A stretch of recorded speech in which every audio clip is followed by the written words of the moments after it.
J-Bone here, and I've got everything you need to know before you watch the 2023 United States Grand Prix in Austin, Texas. That better be entertaining because I, J-Bone, am gonna be there for the third year in a row. J-Bone! The United States Grand Prix weekend is a sprint weekend for the first time ever, and it begins on Friday, October 20th with FP1 and Grand Prix qualifying. FP1 is the weekend's only practice session, and it takes place at 12:30 p.m. Central Time, which is 5:30 p.m. UTC, and Grand Prix qualifying takes place at 4 p.m. Central Time, which is 9 p.m. UTC. The sprint shootout, which is the qualifying session for the sprint race, and the sprint race itself are both on Saturday, October 21st, with the sprint shootout taking place at 12:30 p.m. Central Time, which is 5:30 p.m. UTC, and the sprint race taking place at 5 p.m. Central Time, which is 10 p.m. UTC. And the United States Grand Prix is on Sunday, October 22nd at 2 p.m. Central Time, which is 7 p.m. UTC. Gotta love these North American, Central American, and South American races, because they mean we don't have to wake up really, really early to watch F1. Yes!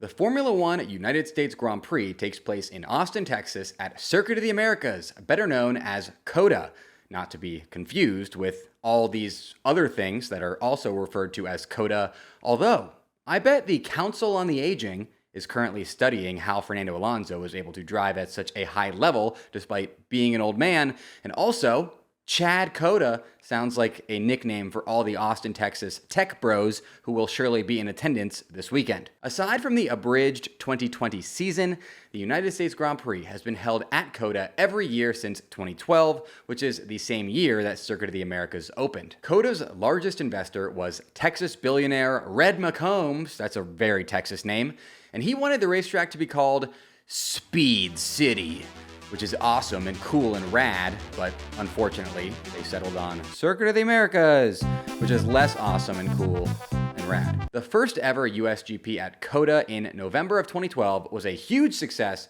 hosting 117,429 spectators, and the event has still managed to grow a lot since then, thanks to Drive to Survive, as last year's race hosted over 150,000 spectators, with a North American record 440,000 people attending the overall race weekend. Here are 3 fun facts about Formula One in the United States. Fact 1. The United States contains more unique past and present Formula One Grand Prix circuits than any other country in the world, with 12. If you want to anger somebody who is upset that the United States currently has 3 Grand Prix, simply cite this fact and then tell them that it serves as evidence that the US is the true home of Formula One. Fact 2.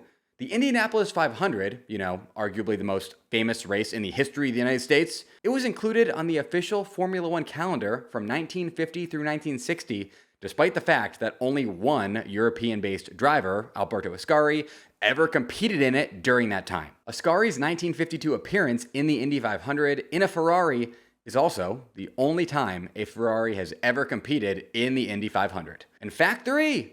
The 1982 Formula One season was the first F1 season to ever feature one country hosting 3 different Grand Prix, with that country, of course, being the United States. What's bizarre about that is that none of those Grand Prix were called the United States Grand Prix. There was the Detroit Grand Prix, the Caesars Palace Grand Prix, and the United States Grand Prix West. The United States Grand Prix West was not related at all to the United States Grand Prix, and there were actually 3 Formula One seasons, the 1981, 82, and 83 seasons, which featured a United States Grand Prix West, but no regular United States Grand Prix. Fortunately, event organizers clearly learned their lesson from this confusing situation and did not call the Miami Grand Prix the United States Grand Prix East, nor the Las Vegas Grand Prix the United States Grand Prix West, in a rebirth that did not need to happen. 2020 became the second season where 3 different Grand Prix took place in the same country,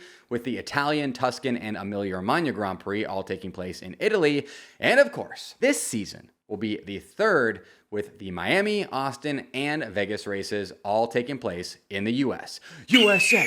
USA! Gentlemen, I have an urgent message for you. My USGP preview is brought to you by Manscaped! Manscaped, baby, and their revolutionary new trimmer, the Lawnmower 5.0 Ultra. Yes, I said Ultra, and with an awesome word like Ultra in the name, you know it has to be good, which it is. Featuring a new cutting-edge design, get it? And next-generation dual skin-safe blade heads for different shaves, the Lawnmower 5.0 Ultra is pretty much a spaceship designed to take your boys downstairs to the next level. Manscaped makes high tech for low places, and in my opinion, there truly is no better company on earth to trust with your men's grooming needs. It's all about Manscaped, baby. I've been using Manscaped for years, and I cannot recommend their products highly enough. I keep mine in this nice little Manscaped carrying case and bring it with me everywhere. Join the 9 million men worldwide who trust Manscaped with the brand new Lawnmower 5.0 Ultra by going to manscaped.com for 20% off plus free shipping with code FBONE. Did I mention this trimmer, the one that's inside this bag, is waterproof and designed to help reduce nicks and cuts? 'Cause it is. Every man knows how scary it can get when going for a close shave below the waist, and that's why I trust Manscaped for all my sensitive areas, and you should too. Get 20% off plus free shipping with the code FBONE at manscaped.com. That's 20% off plus free shipping with code FBONE, FBONE, at manscaped.com. Your balls have been through enough. It's time to go ultra with Manscaped. For tire compounds at the 2023 United States Grand Prix, Pirelli have opted for the neutral compound range, which is the C2 hards, C3 mediums, and C4 softs. Pirelli Motorsport Director Mario Isola had this to say about their choice: "The forces that work on the tires are mainly lateral, and they are quite well balanced between front and rear, without a specific corner of the car being subjected to particular stress. It's also important to have good traction in the slow corners. The asphalt is still quite bumpy, despite the partial resurfacing that took place last year. This can lead to the tire sliding very slightly, which is a potential cause of overheating. The degradation seen at Austin is mostly thermal, while graining is quite a rare occurrence. The race has always been held in autumn, a time of year when the weather can be very changeable, even within a very short time span. It's not uncommon to see alternately sunny and rainy days with a wide range of temperatures."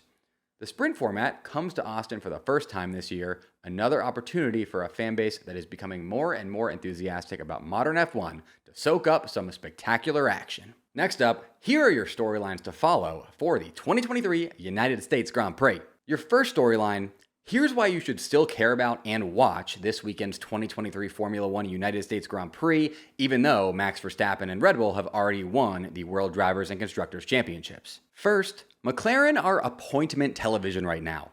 After a slow start to the season, McLaren are currently the hottest team in Formula One. They've earned more podium finishes than any other team through the last 4 Grand Prix, including Red Bull, and they look poised to overtake Aston Martin to take P4 in the World Constructors Championship in Austin. McLaren are entering Austin coming off a back-to-back double podium finishes, which is crazy, and Oscar Piastri winning the Qatar sprint race, which is also crazy.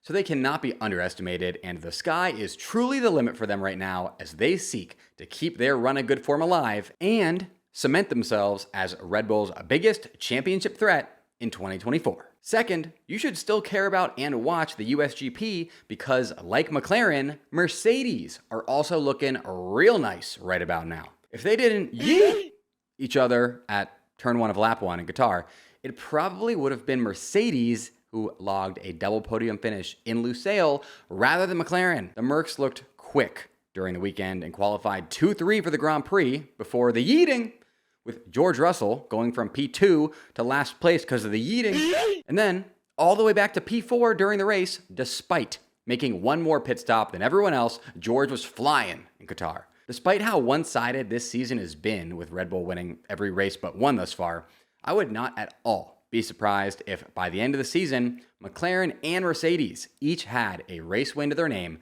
considering the development paths that they're both on are wild right now. And finally, you should still care about and watch the USGP because the USGP weekend is a sprint weekend, meaning we have not one, but 2 chances for a driver not named Max Verstappen to shock the world by winning a race just like Oscar Piastri just did when he won the sprint race in Qatar. Jeba!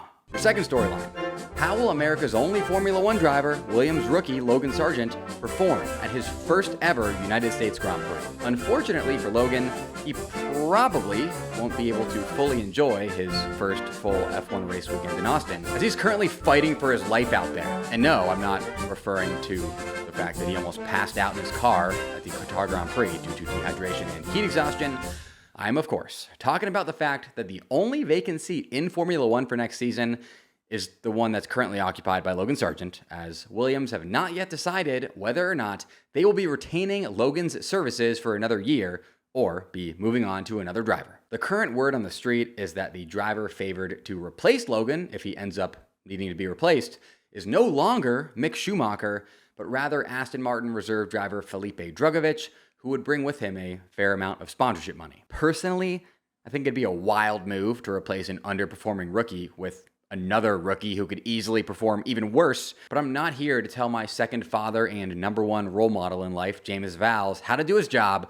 He knows what he's doing, okay? I trust James. This will be Logan Sargeant's second home Grand Prix as an F1 driver, as he is from the Miami area and competed in the Miami Grand Prix earlier this year, finishing in last place there, sadly. And it will not be the final home Grand Prix of his career, unless something crazy happens, as he is slotted to compete in the inaugural Las Vegas Grand Prix, which is also in the United States, next month. Logan, my guy, we're all rooting for you. Come on, you can do this. I hope you go full Captain America out there and get a Grand Slam, because USA, LOG, SAR. Whatever. Your third storyline. For the first time ever, we have back-to-back F1 sprint weekends. F1 sprint has been the subject of a lot of debate ever since it was added to a number of F1 race weekends each season beginning in 2021. Many F1 traditionalists hate how F1 sprint changes up F1 race weekends by replacing 2 practice sessions with competitive sessions, while many progressive F1 fans enjoy how F1 sprint weekends are a lot more exciting and dramatic than traditional race weekends because they replace 2 practice sessions with competitive sessions. And if you're a member of the F1 traditionalist group, be prepared to stay pissed off here for a bit, because we're about to have back-to-back sprint weekends for the first time ever. The last race weekend in Qatar was an F1 sprint weekend. By the way, it was also an incredible F1 sprint weekend because McLaren rookie driver Oscar Piastri got his first ever F1 victory by winning the Qatar sprint race from pole. Hopefully, this weekend's USGP sprint festivities are as exciting as Qatar's were, and if not, well, guess what? We have another sprint weekend coming up in just 2 weeks, as the Sao Paulo Grand Prix at Interlagos will be completing this absurd run of 3 out of 4 F1 Grand Prix in a row being sprint weekends. I have a theory that Formula One backloaded the season with sprint races like this because they knew that we'd need added drama at the end of the season on account of Red Bull's dominance, but that's just a theory, okay? It's an amazing theory. It's a really freaking good theory, okay? But it's just a theory, okay? I'm just here putting theories out. You can agree with them, you can not, whatever. And your final storyline. I, J-Bone, will be at this weekend's United States Grand Prix all race weekend long, so make sure to toss me a follow on TikTok and Instagram at Formula Bone, if you aren't already, as I will be documenting my USGP experience throughout the entire race weekend. J-Bone! In this day and age, anyone can sell products online, and if you're thinking about starting, you need to be using my partner Shopify. Shopify is the best all-in-one commerce platform capable of handling your business's complexity no matter how big you grow. Step up to Shopify and harness the best converting checkout and the same intuitive features, trusted apps, and powerful analytics used by the world's leading brands like Ruggable and Allbirds. You're probably thinking, sure, but migrating is going to be a headache. Nope.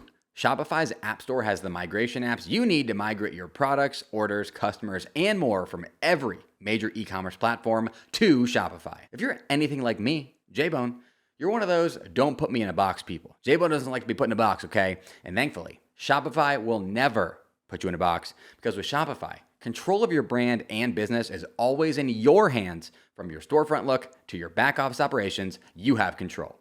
Why spend time trying to build an online store with anybody else besides Shopify when Shopify stores convert the best? It really is an easy decision, folks. Come on. Stop leaving sales on the table, switch your business to Shopify, and discover why millions trust Shopify as their all-in-one commerce platform to build, grow, and run their business. Sign up today for your $1 per month trial period at shopify.com/fbone, all lowercase. That's 1 month for just $1 at shopify.com/fbone, shopify.com/fbone. Now the moment you've all been waiting for. Here are my 3 bona fide race predictions for the 2023 United States Grand Prix that I'm about to go 3 for 3 on. My first race prediction is that Lewis Hamilton will finish on the podium at the USGP. Not only does Lewis Hamilton have the all-time record for most USGP wins with 6, 5 of those coming at COTA, he also is coming off back-to-back second-place finishes at COTA, having finished P2 at each of the last 2 USGP. Pair Lewis Hamilton's extreme mastery of Circuit of the Americas with his and Mercedes' recent form, and I love Lewis Hamilton to be standing on the USGP podium this weekend and even, potentially, maybe, getting his first race win since 2021 if something happens to Max's car. My second race prediction is that Checo Perez will also finish on the podium at the USGP. There's been a ton of rumors and hullabaloo thrown around about Checo Perez lately, namely the absurd story that he'll be announcing his retirement from F1 at his home Mexico City Grand Prix next weekend. Not true, probably. I assume. Definitely not. Maybe. Probably not. In response to all that garbage, I think Checo Perez clutches up and finishes on the podium this weekend after missing out on it the last 3 races. Because of Austin's proximity to Mexico, this race has always been somewhat of a second home Grand Prix for Checo, and I like him to put on a podium-worthy show for the kinda home crowd. My third race prediction is that there will be home Grand Prix points scored at the USGP. In saying that, I'm predicting that at least one of Logan Sargeant, Kevin Magnussen, and/or Nico Hülkenberg will finish in the points at COTA. These 3 drivers have combined for only 1 points finish in the last 8 races and just 5 points finishes all season. Not great. However, I like at least one of these drivers to score points in Austin because of the intangible impact of that home Grand Prix energy. Also, because Logan Sargeant is fighting for his career right now.